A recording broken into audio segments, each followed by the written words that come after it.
All right, it's a beautiful Tuesday morning, the day, the 12th day of May 2026, and you're on to Wells Radio 89.3 FM, your preferred awesome radio situated here in the heart of Oluyole, in the city of Ibadan, the capital of Oyo State. Good morning, Ibadan. Yes, this is another edition of Perspective Unlimited. My name is Kunle Olowu, and as usual, the usual suspects in the studio this morning, Mona Chiso Chukwuemeka. Good morning, sir. Good morning, Kunle. Yes, hope you had a restful night. I'm okay. Yes, we are here again to dig deep into the Nigerian dailies as seen today and talk about the issues as they have appeared on our dailies this morning. Today we'll be looking at three major newspapers, the Vanguard, the Guardian, and also the Nigerian Tribune. And like I always say, remember, we are not bearer of bad news. We are just giving you information as seen on the dailies and for us to know how to conduct ourselves as good citizens of the country and ultimately to make the country a better place. Once again, you're welcome to Perspective Unlimited. And this morning we'll start quickly with the front page of the Vanguard newspaper. On the Vanguard this morning, the largest caption reads, 2027 presidency, Jonathan caught in PDP's quagmire. Wike Turaki camps flex muscles. Those are the writer stories. Ex-president has 24 hours to obtain nomination form. Jonathan didn't buy our form. We are not expecting him. That is according to the Wike-backed PDP. And that story is on page 5 of the Vanguard this morning, if you are interested in it. Moving on to other stories now. Wike-Fubara rivalry deepens. That story is on page 28. And NESG raises fresh concern over Nigeria's debt burden. That story is on page 19. And if you move to page 9 of the Vanguard this morning, JAMB retains 150 cutoff point for varsities. And there's a writer story there. Scraps UTME for NCE applicants with 4 credits. And if you move over to page 26 of the Vanguard this morning, Atiku kicks against Southern presidency, warns opposition against self-deficit politics. That story is on page 26. And moving over, 42 killed in Zamfara Benue attack, many abducted. And there's another story, 40 Nigerians fishermen feared dead after Chadian airstrike on Lake Chad. Those stories are on pages 7 and 25 respectively. And on page 4, FNPP alerts Tinubu of plot to destabilize PGF ahead of the 2027. That story is on page 4. And if you're wondering what PGF is, that's the Progressive Governors Forum. There's also a big picture here on the front page of the Vanguard. It has the governor of Imo State, chairman of the Progressive Governors Forum, and the Director General of the Renewed Hope Ambassadors, Senator Hope Uzodinma, with members of the Progressive Governors Forum, the Renewed Hope Ambassadors, and the Diplomatic Corps after their interactive session in Abuja yesterday. Once you get a copy of the Vanguard, you will be seeing that picture boldly printed there on the front page. Moving quickly to the front page of the Guardian this morning. On the Guardian, the largest caption reads, defectors face dual party registration. Sanctions await INEC's verdict. That story is on page 6.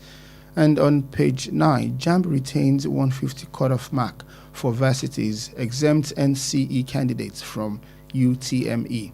That's a similar story on Vanguard newspaper. And still on the front page of the Guardian this morning, INEC begins preparations for 2027 polls, 1.4 million ad hoc staff. That story is on page 9.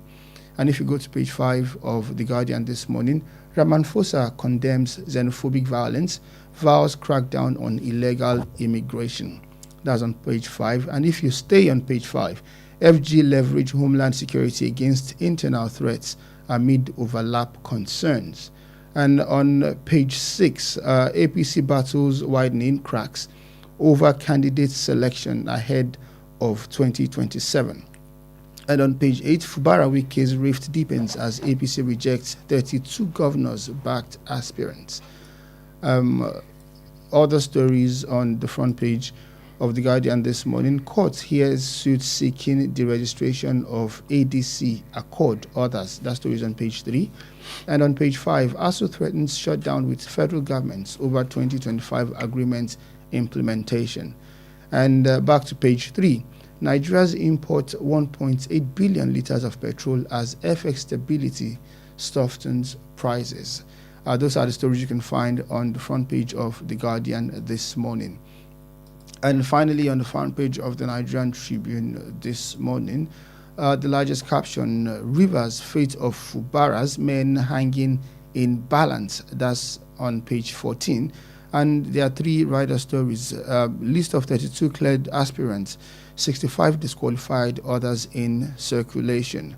A screening committee secretary disowns list. Reports not before National Secretariat. Asked aspirants have rights to appeal. That is according to the APC National Secretary. And other stories, after CTC from American courts, Osun government deposes Adetumodu over fraud. That story is on page 26. And on page 30, I warn them the coup against Tinubu will fail. Islamic cleric. That's after a video confession played in court. Other stories on page 5. FS surge looms amid airline routes network cuts. That story is on page 5 of the Nigerian Tribune this morning. Moving on to other stories as seen on the front page. On page 30, ACF orders forensic audits over alleged 1.4 billion naira endowment fund transfer. And on Yituemi, Oweye Jesun Dunsimi emerges overall best with 372 marks. FG sets 150 benchmark for varsity admission. Still on the front page of the Nigerian Tribune this morning, court hears fresh application in suit seeking to register ADC and Accord others. And on health, eating egg could cut Alzheimer's risk by 27%. That is according to a research. If you are interested in that story, you can scroll down, or you can flip down to page 25 of your Nigerian Tribune this morning. And that is it, as we've seen it on the front page of the 3 newspapers we are going to be looking at today. So, Apostle, as we internally call you, I would like us to start with the story about Atiku attacking the NDC over zoning of presidential tickets to the South. And according to the reports here, the African Democratic Congress presidential aspirant, that is Alhaji Atiku Abubakar, he yesterday faulted the zoning of the Nigerian Democratic Congress, that's the NDC presidential ticket to the South. He described the move as a setback to plans by opposition parties to displace President Bola Ahmed Tinubu in the 2027 election. The former vice president said the zoning, which is meant to solely benefit an individual, is a strategy that could weaken the efforts to unseat the ruling party. Now, this is coming from the former vice president, Atiku Abubakar. And I remember that we have been talking about this over and over again. Even yesterday, we still very quickly mentioned it, that the coalition that was supposed to happen eventually failed. Now we have Peter Obi in NDC and Alhaji Atiku Abubakar remaining in ADC. And we remember last week when we got the reports that the NDC decided to zone their presidency to the South. And it was clearly stated that it was done to favor somebody. And of course, we all know that would be Peter Obi, because he's been looking to get these tickets. And getting to the ticket is one of the reasons he's been moving from party to party, as even criticized by Kenneth Okonkwo, like we discussed yesterday.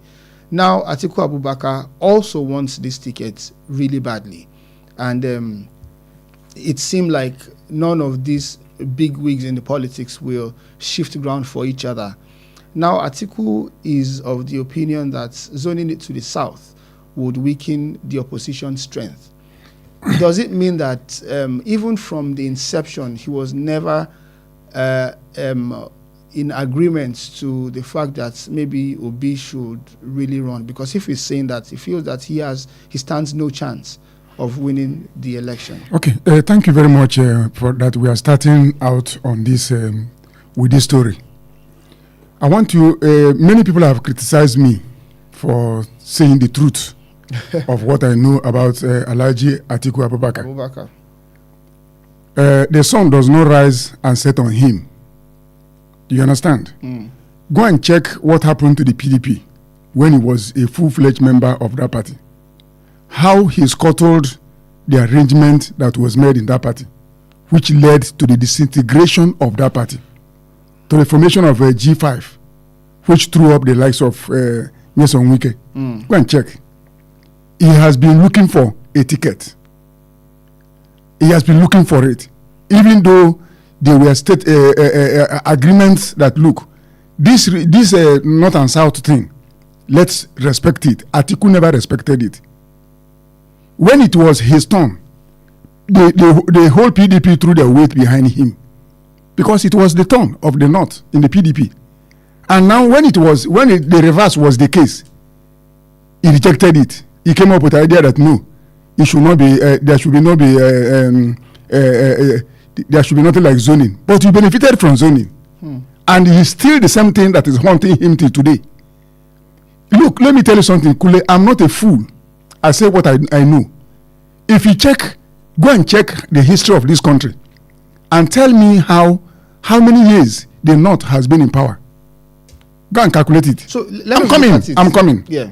I know you will go back to military that we shouldn't recommend those. And I'm coming. No, starting from 99. I'm coming. So that's kind of arrangement. A man who cannot respect an arrangement that favored him, when it did not favor you, you begin to kick and say that it is not done. Look, I told you before that I don't care where the president of this country comes from. I said it. But if you are in a system where there are certain arrangements already made, for the sake of integrity, respect that arrangement. That's where I stand. You benefited from it. Even though it is a gentleman's... Yes! Not written down, but you benefited from it. When the reverse was the case, you are kicking up and raising dust and saying all manner of things that it is not going to... But why did you keep quiet when it benefited you? It's selfishness. You understand? There's no way it's written down. But isn't it subject to the party that you belong to? The party said they don't want it, neither they want to retain the thing where it is. Okay, what I'm saying excuse me, Buhari was in power for 8 years.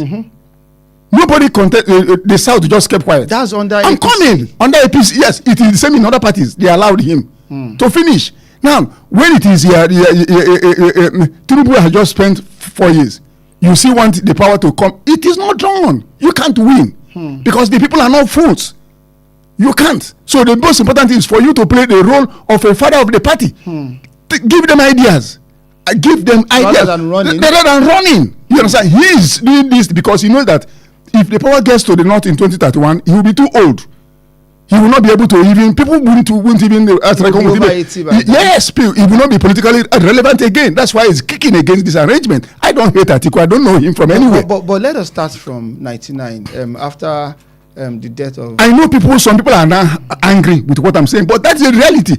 If you want to go to he that lives in a glass house must not throw stones. You benefited from this thing. Go and check the history of PDP. Okay, how everybody voted for him. So, like I said, it started with the death of General Sani Abacha and the idea that the South had to be compensated because of the annulment of the June 12 election, which we all generally believed favored MKO Abiola.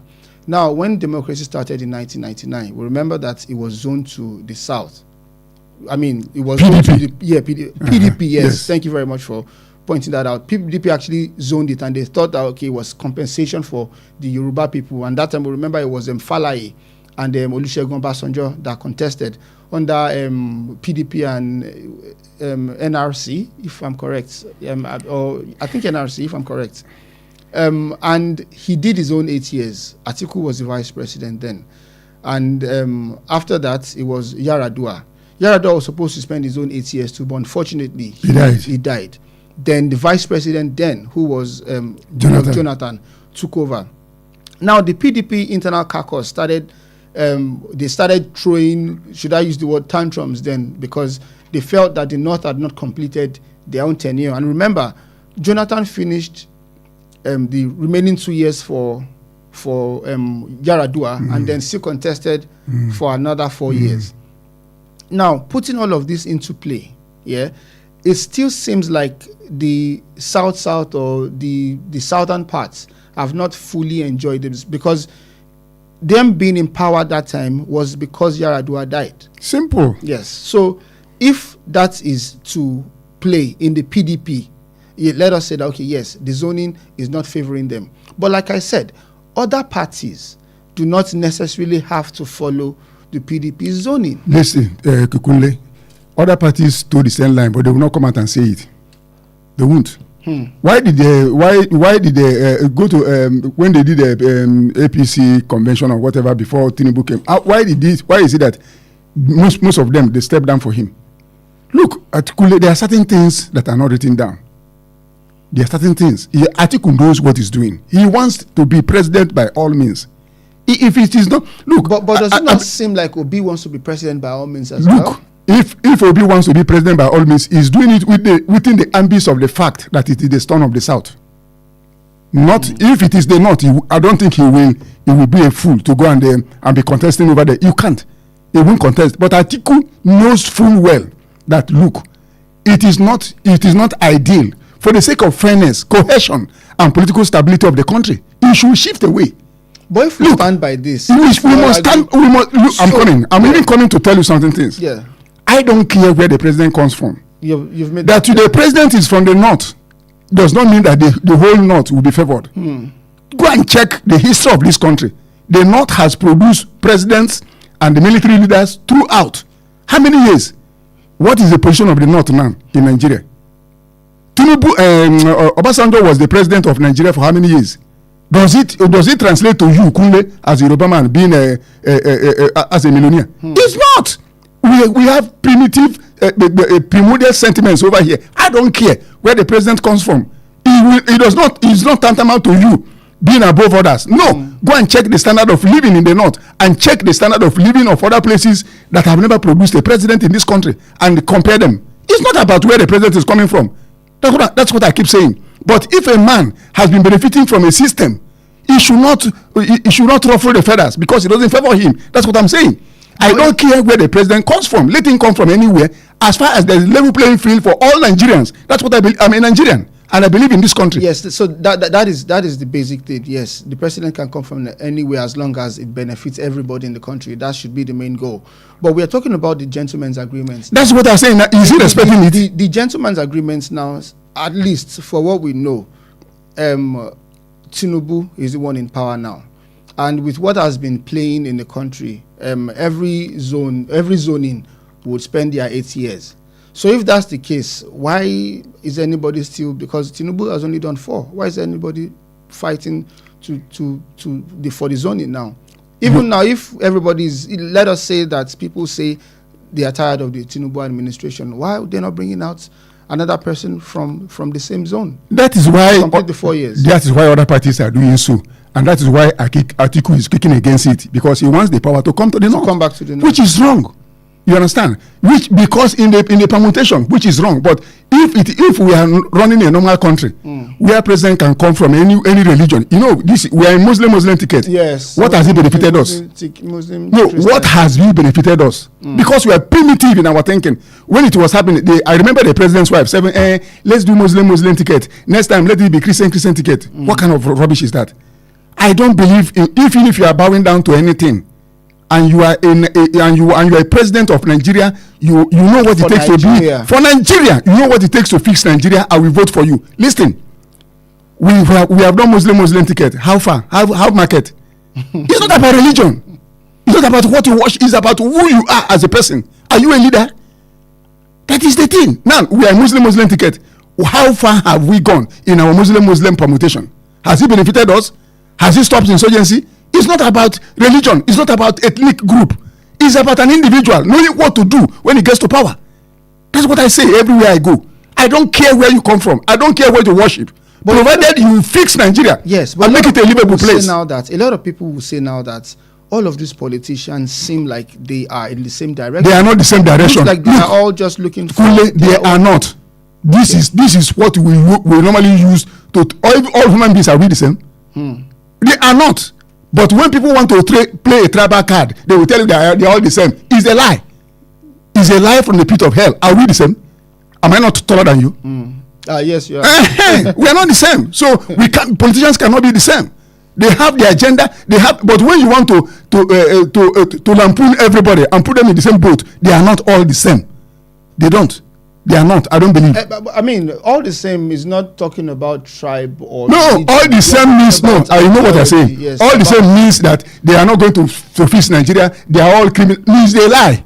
They are not all the same. They are not all the same. They are not all the same. They are not. I don't believe. They are not all the same. There are always differences. But when if we want to look for a difference in them, you will see a difference. But we lampoon everybody because we don't want to use our vote wisely. We say they are all the same. Don't mind them. When they get there, they do. It's a lie. They are not all the same. Didn't they tell us that they were the same when Yar'Adua was about to run? Yar'Adua did he not make a difference? Are we not still referring to Yar'Adua till today? Why during that time didn't they tell us all the same? Yar'Adua all the same. Is he not a Fulani man? Was he not a Fulani man? He's still a Fulani man, and he did none. Can you compare him with Buhari? Buhari, a Fulani man. Yar'Adua, a Fulani man. Can't you see the difference? And yet they are from the same ethnic group. So why should we say that they're all the same? That's why I don't believe in this narrative that all Fulanis are kidnappers. It's a lie. It's pure lie. I don't use because a lot of people would agree with that. I'm coming. I don't condemn a group because of an individual. No, they are not all the same. We are not all the same. There are differences. All right, we are not all the same, and you are still listening to Wells Radio 89.3 FM, your preferred awesome radio. My name is Kunle Olowu, and the voice you are hearing as my analyst is Mona Chiso Chukwu Emeka. We are talking about the movements in parties and zoning and upcoming presidential and governorship and all the elections in 2027. Before we go on our commercial break, the obedient movement, as they are called, they actually threatened that Obi would not accept anything less than the presidential ticket, warning that the ADC would lose if he was not fielded as the candidate of the ADC. I think that is what informed his movement from ADC to NDC that he is in now. So a lot of people would say that Obi, as much as maybe he has his followership, maybe there is this and that there. A lot of people will say that how is he very different from Atiku? Atiku has been contesting since I was a child, if I remember, and a lot of people would say that he has that ambition. We even have the former president Olusegun Obasanjo saying at some point that over his dead body would Atiku ever be the president of this country.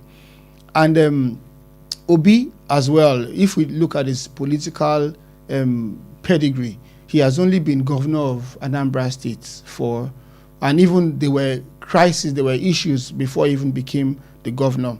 So now a lot of people will be thinking, does he actually really even have what it takes? Let us say that, okay, NDC has given him the ticket and he wants to run. Does he really have what it takes to take Nigeria out of where we are right now? Okay, when Yar'Adua was a lecturer, before he became a governor, from governor he became a president. What did he bring to the table? He brought good governance. Did I answer your question? I'm coming. Not according to, were you not in Nigeria then? I was. I'm coming. Some people will ask you. Here, some people ask you, what does Yar'Adua? What will he bring to the table? He's just a lecturer, chemistry lecturer. From there to governor, from governor to where? Atiku, custom. From custom to I think he won Adamawa governorship something before he became the vice president. When Obasanjo made that statement is still hanging in the air. You understand? So if you are asking for what has this person done, go to Anambra State. Obi left Anambra State. I've forgotten how much he left in the coffer of Anambra State. Obi paid all the pensioners. Obi has not been called upon by EFCC or ICPC. He knows, he has a certificate. He knows where he was born. He knows everything about himself. There's nothing you can. If there is a skeleton in his cupboard, I'm not campaigning for him. They would have gone for him. So the issue is this. I'm coming. The issue is this. Because of time, even a lot of people would argue that Tinubu did well in Lagos between 1999 and 2007 that he was in power. So now he did well in Lagos. Yeah, so, and a lot of people believe now that he's probably not doing well in Nigeria. No, that's why people ask question: what will it profit a man to build Lagos? And Nigeria is in a mess. That's where you hear Nigerians making that kind of statement. Kunle, if they put you from Wales Radio here now, and Kunle, you know, and you have an agenda. You have seen Nigeria. You have suffered in this country. You have been maltreated. You have been denied, and they put you in power. Kunle, you will do well. It is about your mindset. What do you want to do? You know what I'm saying? It's about what am I going there to do? Am I going to add value to people? You see, democracy is a scam in Africa. Democracy. Yes, if you pick the wrong people, because that's why elections have consequences. If you put people who are greedier than greedy, when they become whatever they want to become, that country is finished. Because they will bring their likes, and the country becomes a bazaar. If they pick you from here right now, where you are, and put you in power, Kunle, from the little I know about you, you can't sell out to this country.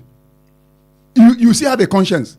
You will, before you take a decision, you still look at Nigerians and say, will these people be able to bear this? Do you know how many times Buhari was approached to remove this fuel something and everything? The man said, how can I go and sleep with the people? You know what I'm saying? That's what we are saying. It's not about you have done this.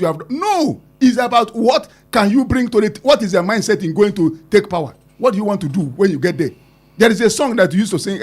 We used to sing in those days. Now that we have found love, what are we gonna do with it? We don't even know what to do with the love. Now you have found it. All right. Thank you very much. You're still on to Wells Radio 89.3 FM, your preferred awesome radio. Perspective Unlimited is the show you're listening to now. My name is Kunle Olowu, and here with me is Mona Chiso Chukwu Emeka. We are going to go on a quick commercial break. When we come back, we are going to go deeper into other stories as seen on the front pages of our dailies. Do stay tuned.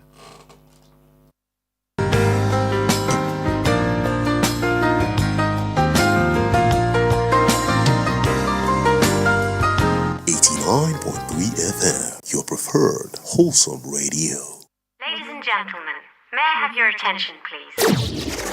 Let me guess, you enjoy talking. You always have something to say. And somehow, people actually enjoy listening to you. So why are you not on radio yet? What are you waiting for? Wells Radio Media Academy is giving you the perfect opportunity to become a certified broadcaster in just 6 weeks. You'll get hands-on studio experience, learn from industry professionals, and understand what it takes to actually own the mic. From radio presentation to news writing to public speaking and social media, everything you need all in one place. Admission is in progress right now as resumption is on the 18th of May 2026. Admission form is available for just 5,000 naira only. This is not one of those maybe someday opportunities. This is now. Don't just sit back and listen to other people shine. Step up and let your voice be heard. For further inquiries, call 0706 840 7359 or 0803 509 3394. Begin your journey to becoming a certified broadcaster today.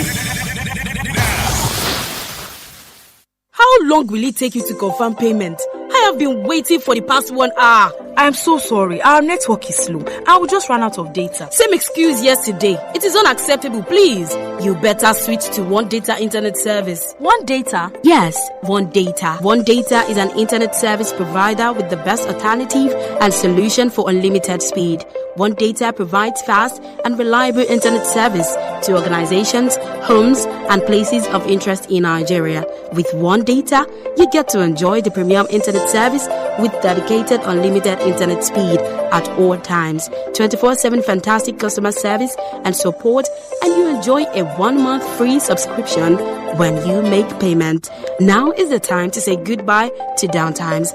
Sign up with One Data today on 0811 223 2671 or visit www.onedata.ng for more inquiries. One Data, unlimited speed. Are you hungry for something delicious? Food that feels like home but tastes like pure luxury? Then welcome to Honeydew Restaurant, where every meal is made to make you smile.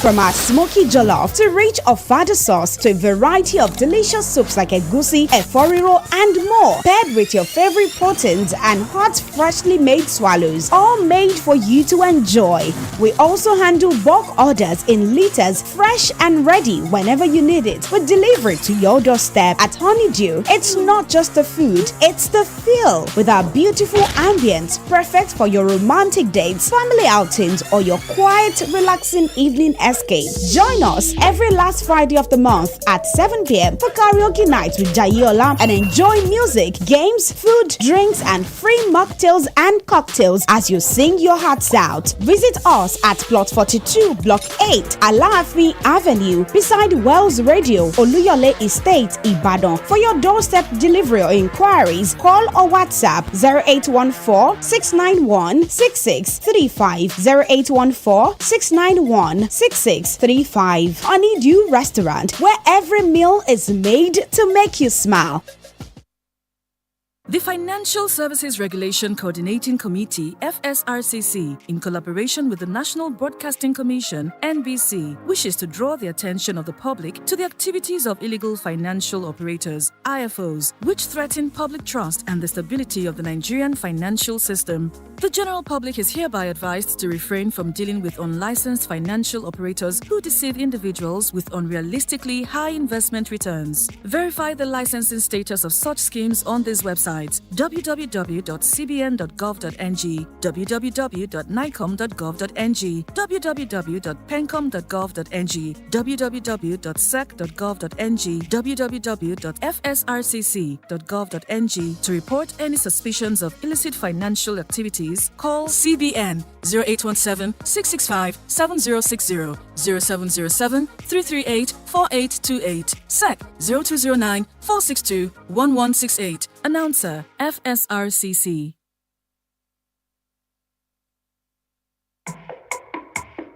Boost your business with Wells Radio 89.3 FM. In a competitive world of business, strategic brand and product positioning is key to growth. Don't remain unseen in the shadows. Shine a spotlight on your brand with Wells Radio 89.3 FM today. Why Wells Radio? We are your state's #1 family radio station. We connect with the heart of families in your state. As the smallest unit of the society, families trust Wells Radio for quality content and information. Visit us today along Alaafin Avenue, Oluyole Estate, Ibadan. Our white and blue building just before Sharp Corner ensures your business won't go unnoticed. Advertise with us today. Call our marketing office on 0903-936-8185. Call Toby on 0803-509-3394.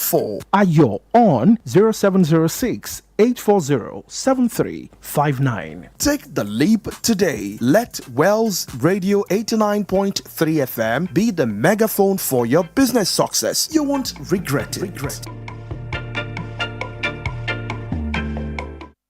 89.3 FM, your preferred wholesome radio.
All right, you're welcome back to the second half of Perspective Unlimited on Wells Radio 89.3 FM, your preferred awesome radio, situated in the heart of Oluyole, here in the city of Ibadan, the Oyo State capital. My name is Kunle Olowu, and here with me I still have Mona Chiso Chukwu Emeka, who is our analyst for this morning. Before we went on the commercial break, we were talking about the political brouhaha and that has been happening in the country. But now we want to switch gears. We want to talk a little bit about education. As we've seen in the dailies, that the Joint Admission and Matriculation Board, JAMB, has retained 150 as the cutoff mark for admission into universities for 2026-2027 academic session. It was made known yesterday in a policy meeting in Abuja. They said that the decision followed a vote by the chancellors that were available in the meeting. And now taking a deep look at the cutoff mark, because I want us to analyze maybe we are declining or improving in our education sector. In 2001-2002, the cutoff mark was 120 for universities, 100 for polytechnic and colleges of education, 100. 2022-2023, it was 140, 100, 100. That's for university, polytechnic, and college of education. In 2023-2024, it was 160, 120 for polytechnic and colleges of education, 100. In 2024-2025, it was 140, between 140 and 160. And then for polytechnic, between 100 and 120, and college of education, 100. Then now is 150, 100, 100. College of Education has maintained 100. Polytechnic and university are the ones that has been varying. Now, with this data that we have, can we say that the educational sector is why is it fluctuating? Why can't we have a fixed number where, I mean, like, is it like the decline, or is it the atmosphere? Is it the government? No, what can be the cause of this? The reason why we have this somersault. Somersault, I like that choice of word. It's because we don't have statesmen. We don't have statesmen at the helm of affairs. People who will sit down and look at where the country will be in the nearest future when it comes to education. Our children are confused. We have confused them. You know why we are doing this? I keep saying it, that look, Nigeria is just, you can describe Nigeria as a house where contractors will come, one contractor will come and start, where after he has built the edifice, another contractor will come and break down and say, no, I don't like this this foundation, we'll start all over again. Nigeria is always in perpetual state of becoming because we lack statesmen. Kunle, when you will study about countries where know where they are going, you know that there's a laid down principle. When it comes to education, this is what we are going to do. Nobody, no matter the party that brings you to power, you cannot change this. Do we have such thing in Nigeria? Of course not. And that is why there are leakages and we waste a lot of resources. I have read some books about how countries became what they are today. You have men and women who will sit down and say, look, when it comes to Medicare, this is what we are going to do. Each of our areas will have hospital, and we must have 3 doctors in each. No matter which party that comes to power, that is a country that is defined. That's why I keep saying that Nigeria is abstract. You cannot really, and that is why, look at every administration, we have, we budget this kind of money for people that are coming. You begin to wonder, we buy another computer, another set of computers. Let's quickly hold that thought. Okay. You're still on Wells Radio 89.3 FM, and you can be a part of this conversation by calling the studio line on 091-6893-1000 or 091-5333-4893. You can also call 0911-3333-893. We're talking about the JAMB cutoff mark and to see whether our educational sector is actually on the decline, or maybe we are getting better. So back to your back to what you were saying. Just to quickly key one thing in. We know that the curricular structure of schools to change. Can this be a factor? Let us quickly take this call, then we'll hear your thoughts. Good morning. Hello, good morning. What's your name and where are you calling us from?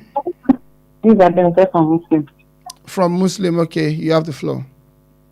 Yeah, concerning Atiku, I think Atiku should step down for other candidates. Of the South. Yes, he can't continue to be contesting and contesting. It's very clear that Nigerians do not want him, so he should step down. He should stand there as another statesman or godfather. So he should step down for other people to come out and contest. He's the only one there. So if truly he makes well for Nigeria and they are serious about resting power from this administration, so he should step down. That's my take. Thank you very much. Thank you very much for your contribution this morning. Okay, yes. So, Kunle, when I was saying something, you have read my thought. See, okay. we buy furniture. Okay. We buy computer.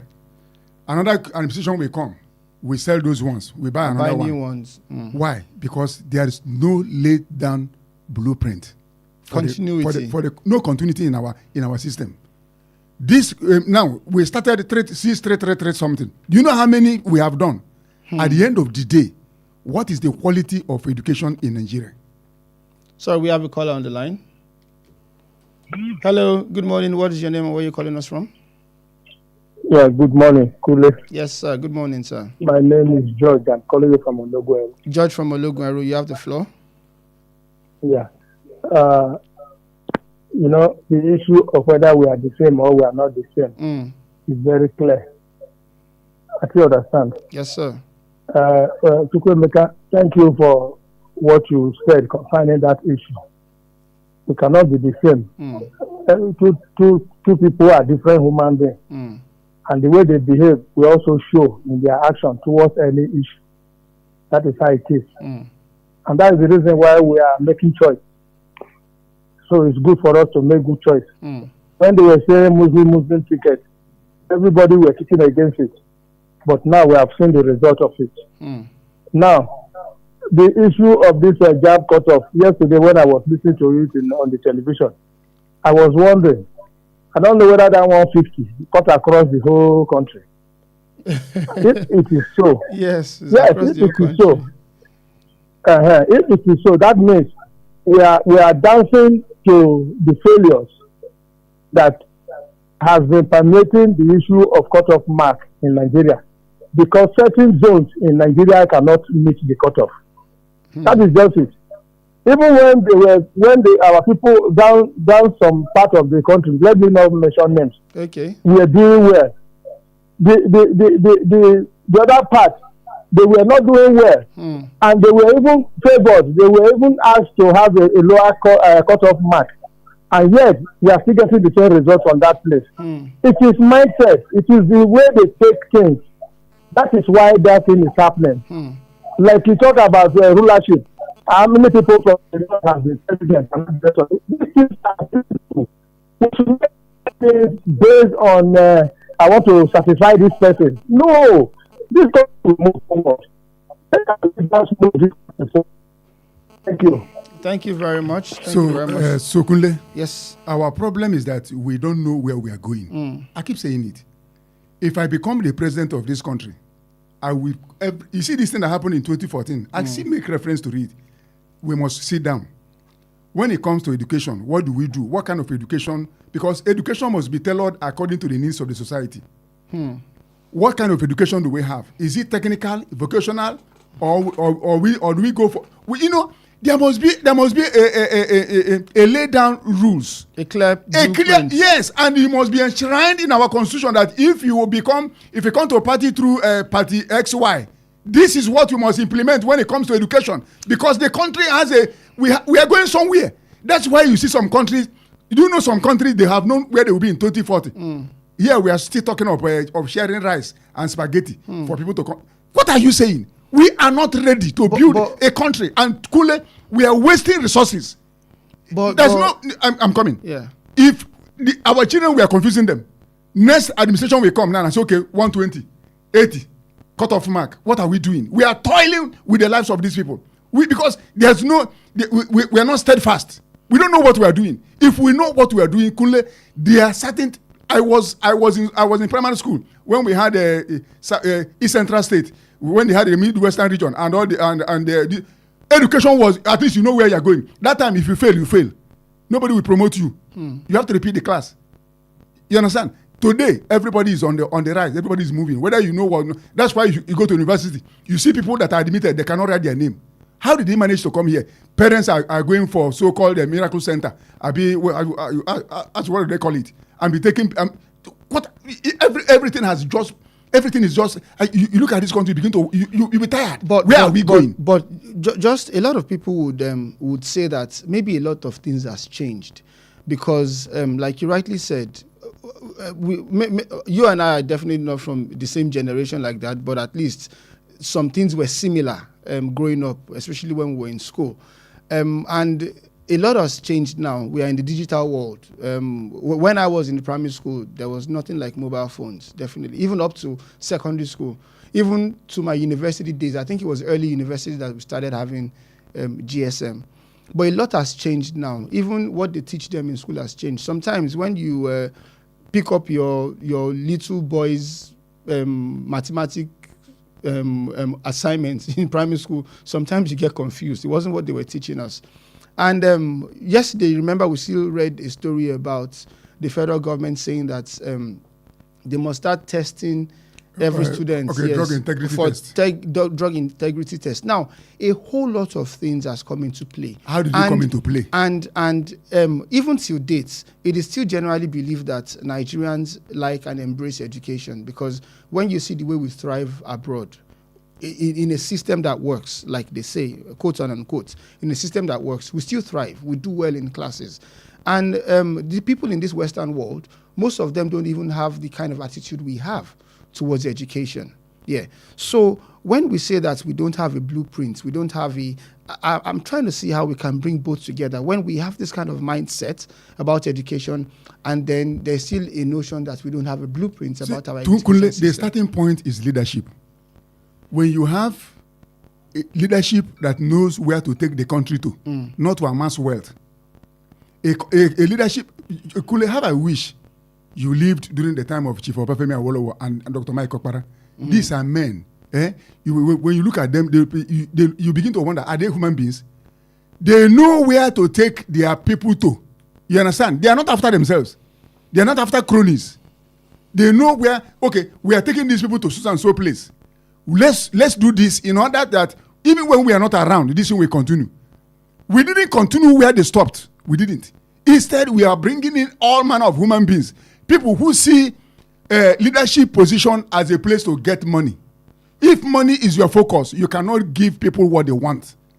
If to buy up the whole country is what you are aspiring to be, is what is pushing you to be in power, you cannot effect any change. You cannot add value to the people. You devalue them. Go and check people in the first. They added value to people. That's why a lot of people still make reference to the past.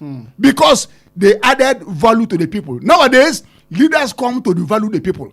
Take away from the people, acquire wealth, live in pagan splendor at the expense of the people. Where are we taking the people to? That is why we have policies, somersault, here and there.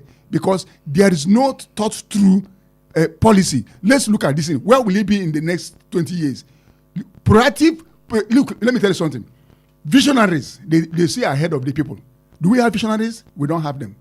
They see ahead. What people are not seeing, they have seen it. And they know where they are going, where this thing will take people to. But what we have is short-time leaders. Short-time, they're only looking at cash. Everything is cash. Everything is cash and nothing but cash. You can't deliver, you can't give people dividends of democracy. You can't. If all that you are thinking or dreaming about is cash, you can't. It's not possible. So, in your opinion, the issue we have in our education sector still has to do with leadership? It has to do with leadership. It has to do with putting the right people in the right place. Our former Minister of Education, under Buhari, even came out to say he didn't know anything about education, and they made him a minister. I've forgotten it. Somebody, Adamu, somebody. They made him a minister. The man said he didn't even know anything. In a normal country, before they are, do you know what it means to be put in education sector? You must, because you are going to ruin lives or make lives. Do you know what it takes to be a teacher in UK, in a normal country, to be a teacher? You don't just come out there and be a teacher. You don't know what it takes to be a medical doctor. They are almost the same because you are shaping lives. You are giving people direction in life. But here, anybody can be anything.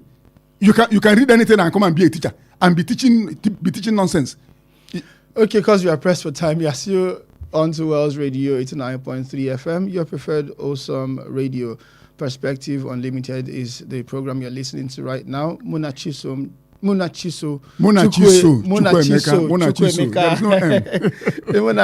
So I think I told you the story about that, where I got that M from. Anyway, we'll talk about it. No, remove the M.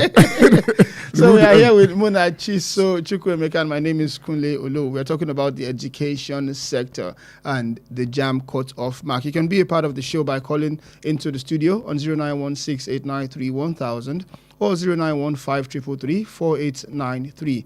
You can also call 0911-3333-893. Wait, Kunle, it's not only in the education sector.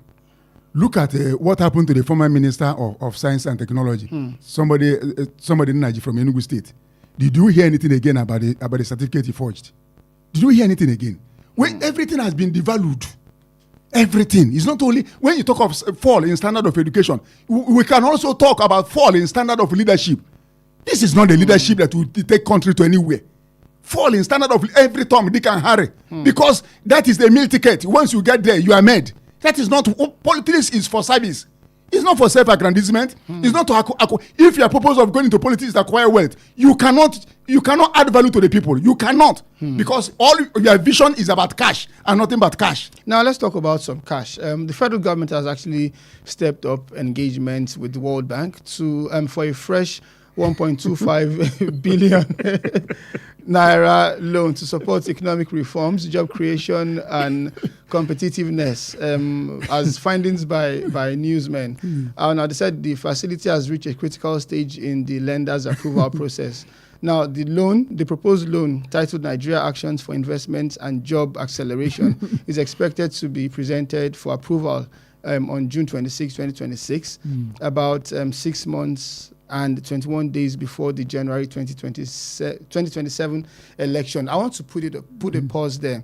If we look at our borrowing culture in Nigeria, I know that before this administration took place, you know that they say laugh is contagious. That is actually why this is happening to me. So they said that before this administration, we had about 87.38 trillion debt that we are owing.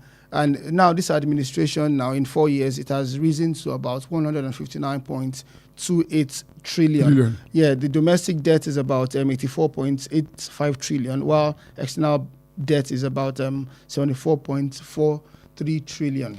And remember that about a week ago, the president actually came out to say that borrowing is not leprosy, if I'm correct, that if we need to borrow, we will borrow. Now, what effects would this actually have on the economy? I know every nation borrows, even the United States, they owe debts, UK owe debts, everybody there, there's nobody who doesn't borrow. Even the richest man borrows. Yes. Yes. Borrowing is not evil. If you are borrowing it's not leprosy. I'm coming. If you are borrowing for consumption, it is leprosy.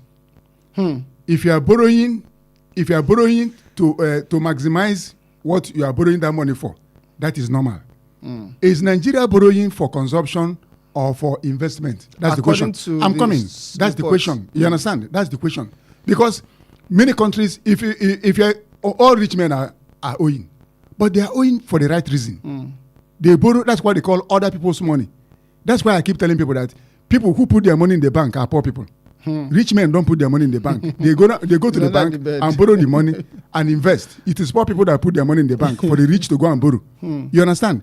If you invest your money, you are expecting something in return. Now we are borrowing these things and we are giving it a lot of titles. What are we borrowing this money for? That's the question. What are we borrowing this money for? Look, You know why we keep on borrowing? A silent electorate cannot hold their leaders accountable.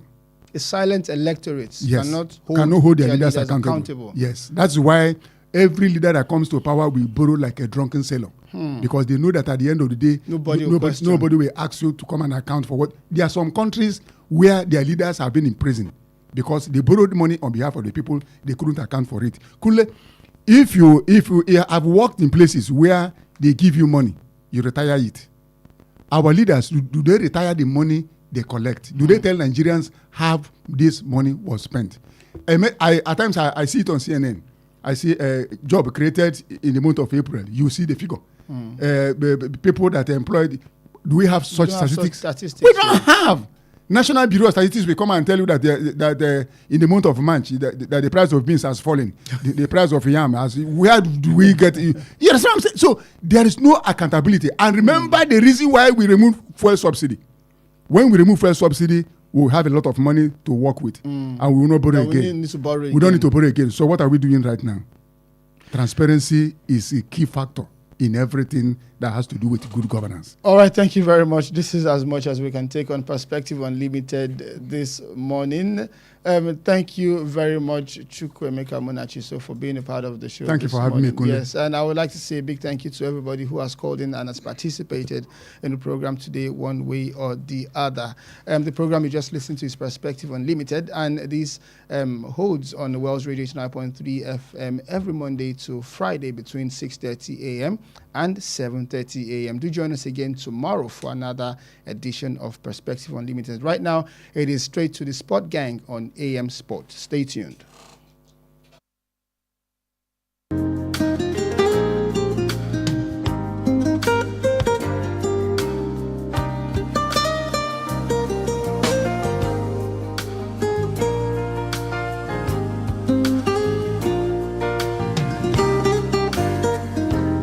Please listen to this important information. The views expressed by the interviewee in this program are their own and do not necessarily reflect the views or opinions of Wells Radio 89.3 FM or its affiliated entities. Wells Radio 89.3 FM is committed to providing a platform for diverse perspectives and opinions, and the views expressed by guests on our programs are their personal viewpoints. Wells Radio 89.3 FM does not endorse or take responsibility for the content or opinions expressed by individual interviewees and callers. Thank you.